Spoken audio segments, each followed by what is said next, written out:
Welcome to the story. Don't forget to like, subscribe, and support me. In the kingdom of Eldoria, shadows loomed over the crumbling castles and fields once teeming with life. King Adam stood on the balcony of his palace, surveying the bleak landscape. The once vibrant gardens were now wilted, their colors faded, like the hope that had once filled the hearts of his people. Eldoria was beset by famine and strife, and whispers of treachery echoed through the hall. Adams clenched his fists, determination coursing through him. He had to change the fate of his kingdom. As he turned away from the dreary view, his loyal advisor, Sir Cedric, entered the room. The man's worn armor clinked softly as he approached, his expression grave. "Your Majesty, the council is restless. They question your leadership, especially after the latest raid on our supply." Adams sighed, running a hand through his dark hair, which was already flecked with gray.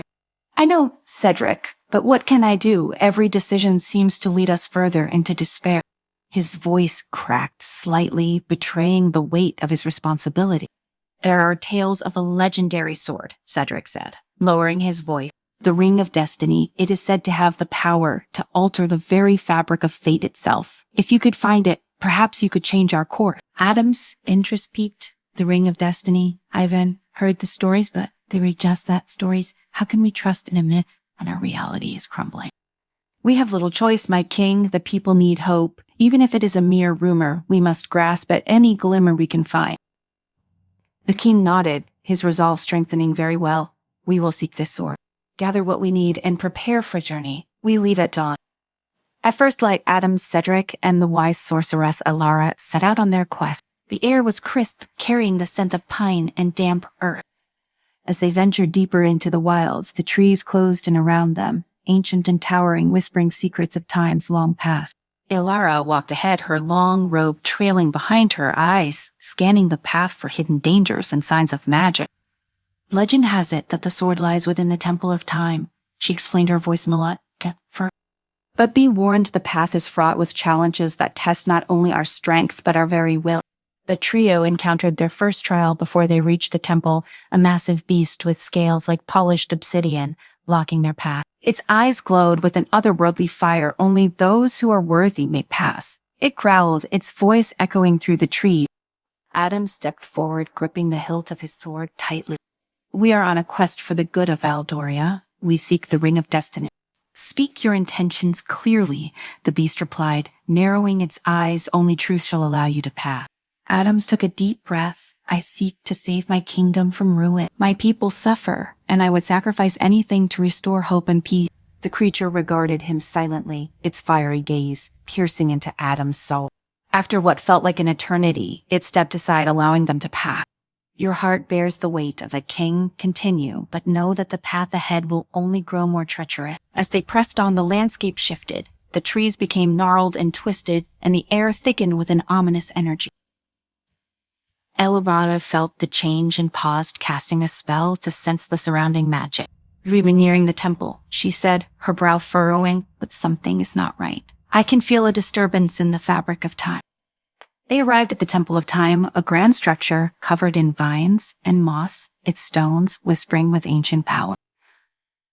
Inside, the air shimmered with magic, and a sense of history permeated the atmosphere. Statues of long-forgotten kings and queens lined the walls, their eyes seeming to watch the trio as they entered. In the center of the temple stood a pedestal, and atop it lay the Ring of Destiny, a magnificent sword with a blade that glowed like molten gold. Adams approached, awe flooding through him. "This must be it," he murmured, reaching for the hilt. As his fingers brushed the cold metal, a surge of energy coursed through him. The world around him blurred, and a voice echoed in his mind. "You have awakened the power of the ring, but be warned, its magic comes with a price." Before he could respond, the temple was engulfed in a blinding light. When the light faded, Adams found himself standing in the same spot, the sword still in his hand, but the temple was silent. He looked at Cedric and Alara, confusion etched on their faces. Did we just experience something?" Cedric asked, glancing around. "I am not sure," Adams replied, feeling a strange heaviness in his heart, "but I feel different." As they exited the temple, a sense of foreboding settled over him. The world outside had changed. The once vibrant colors now appeared dull, and an unsettling silence hung in the air. "What has happened?" Suddenly, a loud explosion erupted in the distance, followed by screams. They raced toward the sound only to find a scene of chaos. A village was under attack, flames licking at the sky, people running in panic. Adam's heart sank. No, we must help them. They plunged into the fray, fighting alongside the villagers. Adam swung his sword with newfound strength, feeling the energy of the ring surging within him. Yet, as the battle raged on, a sickening realization dawned. Despite their best efforts, the attack ended in tragedy. The village lay in ruins, and the echoes of sorrow filled the air. In the aftermath, as the sun dipped below the horizon, Adams and his companions stood among the debris, the weight of failure pressing down on them. Elijah placed a hand on his shoulder. We did what we could, but this was only the beginning. Adams felt a surge of desperation. What good is this sword if I cannot save my people? We were trapped in this cycle of destruction. The night deepened, and as they returned to the palace, a shroud of hopelessness settled over him. Every day seemed to bring new horrors, each more devastating than the last. And with each battle, he could feel the ring's grip tightening, the echoes of its power resonating within him, urging him to confront the truth behind its magic. The next morning, a chilling mist hung over the palace grounds, wrapping around the stone towers like a mournful ghost. Adams awoke with a heavy heart, the echoes of the previous day's horrors still ringing in his ear. He stood by the window, gazing out at the kingdom he loved, feeling the oppressive weight of despair pressing down on him. With each passing moment, he felt the inevitability of failure creeping closer. Eli entered the room, her expression serious. We must talk about the ring, Adams. Its power is not just a blessing, it has consequences. He turned to her, frustration boiling within. Consequences. We witnessed the destruction of an innocent village. What good is this sword if I can use it to save my people? Elora took a deep breath, steadying herself. The ring of destiny manipulates time, but it can also trap you within it. You experienced a glimpse of its true nature. You might be doomed to relive these events until you understand the sacrifice it demands. What kind of sacrifice? He snapped, the weight of her words hitting hard. What more must I give? I've already lost so much. Perhaps it's not a matter of what you have lost, but what you are willing to lose, she replied, her voice soft yet firm. To break the cycle, you may need to relinquish your claim to the throne or even your life. Then what is the point of this quest? Adam's sad voice trembled with anger and fear. If I am to sacrifice everything, why not just abandon hope altogether? Because your sacrifice may be the key to saving Eldoria. The sword chose you for a reason. You must confront the truth of your own heart, she urged, her eyes steady and resolute. As Adams wrestled with her words, a knock at the door broke the tension. Cedric entered, concerned across his face. Your Majesty, more news from the villages. The raids have intensified, and the people are growing restless. They demand action. Adams clenched his fists. I cannot continue to fight battles that lead to more devastation.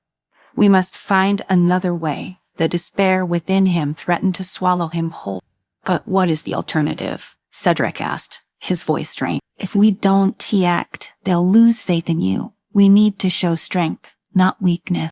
Adams turned away, the conflict raging in his mind. He had always believed that strength lay in protecting his people, but now he wondered if true strength meant facing a darker truth. Perhaps it is time to confront the enemy directly. Allure suggested if we can uncover the source of these attacks, we might gain the upper hand. With a heavy heart, Adams nodded. Very well. We will gather intelligence. I will not let my people suffer in vain. The king felt a flicker of determination ignite within him, but it was quickly overshadowed by doubt.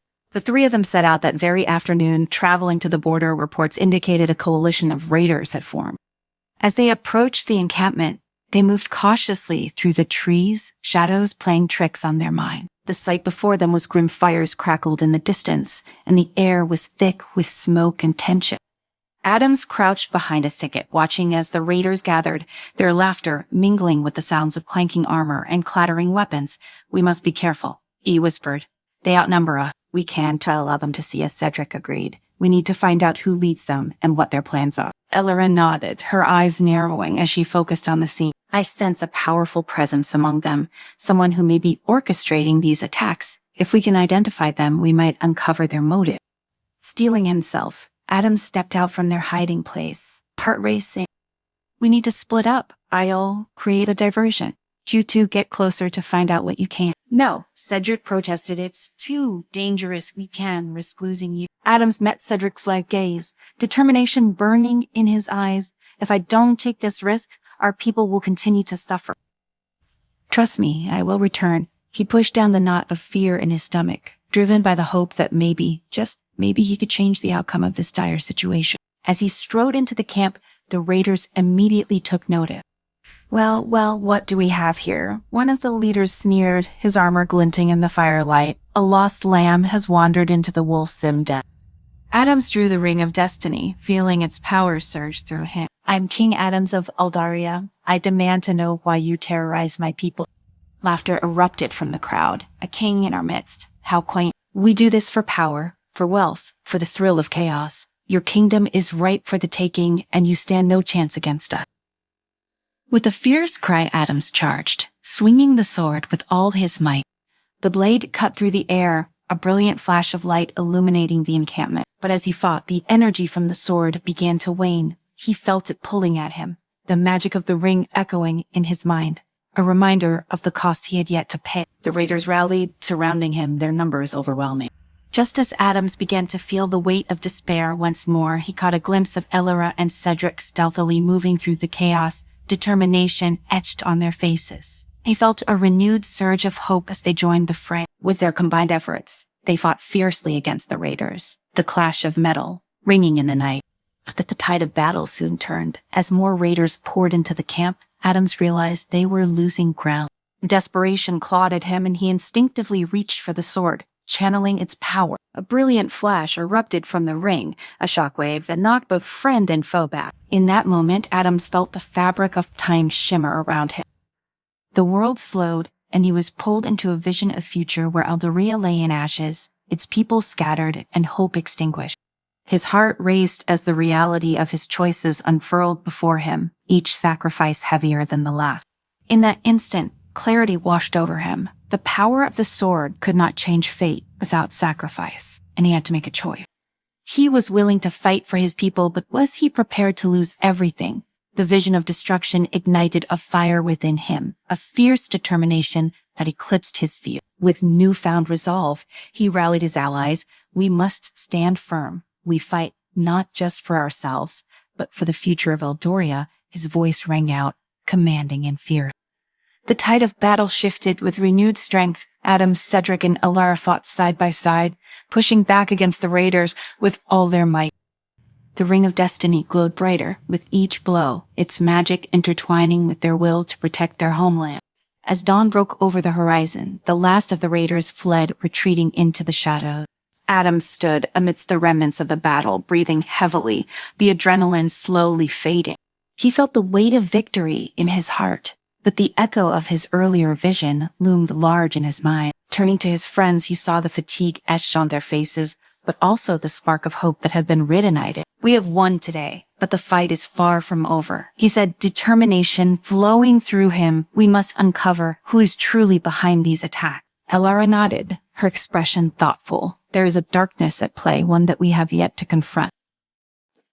The ring has shown you a glimpse of your destiny, but the choices you make from here on will define it. Adams glanced at the sword in his hand, the power thrumming beneath his grip. Then we will find this darkness and confront it together. The journey ahead was uncertain, but as they stood united against the rising sun, a sense of purpose filled the air. They would not falter. They would fight for Eldoria, for each other, and for a future free from the chains of despair. The road was long and fraught with danger, but with the ring of destiny as their guide, they would carve a new path, one that would lead to salvation or sacrifice. In the heart of the kingdom, beneath the ashes of despair, the seeds of hope began to take root. King Adams and his loyal companions marched forward, ready to face whatever fate had in store for them, knowing that the true power of the ring lay not just in its magic, but in their unwavering spirit.